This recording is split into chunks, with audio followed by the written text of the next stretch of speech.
ஏங்க சரியா தெரியலங்க, ரைட்டா லெஃப்டானு. சோ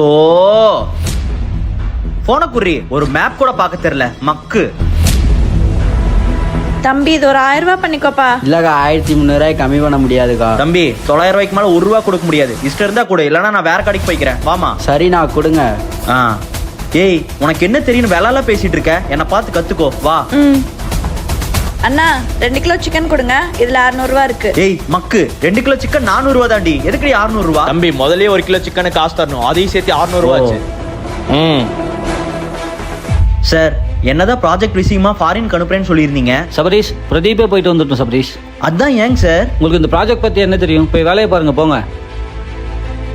எனக்கு என்ன தெரியுமா? இந்தாங்க டீ. ஏங்க டென்ஷனா இருக்கீங்க? உனக்கு சொன்னா மட்டும் புரிஞ்சிருமா? போய் வேலை பாரு மக்கு. உனக்கு ஒரு டீ கிளாஸ் கூட ஒழுக்கமா தர தெரியாதாடி மக்கு?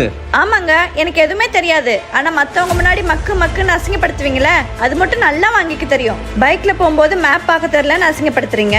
ஏன் அதை சொல்லி தரலாம்ல? குறைஞ்சா போயிட போறீங்க. என்னைக்காச்சும் ஒரு நாள் உங்களை பார்த்து உனக்குலாம் எதுவுமே தெரியாது அப்படின்னு சொல்லுவாங்க பாருங்க, அப்பதான் உங்களுக்கு என் வழினா என்னன்னு புரியும். உங்களுக்கு இந்த ப்ராஜெக்ட் பத்தி என்ன தெரியும்? போய் வேலையை பாருங்க போங்க. உனக்கு என்ன தெரியும் வேலையெல்லாம் பேசிட்டு இருக்க, என்ன பார்த்து கத்துக்கோ. எப்ப பார்த்தாலும் மக்கு மக்குன்னு. இங்க எல்லாத்துக்கும் எல்லாம் தெரியறது இல்ல, தெரியாததை சொல்லி கொடுத்து புரிஞ்சு வாழுங்க, வாழ்க்கை நல்லா இருக்கும்.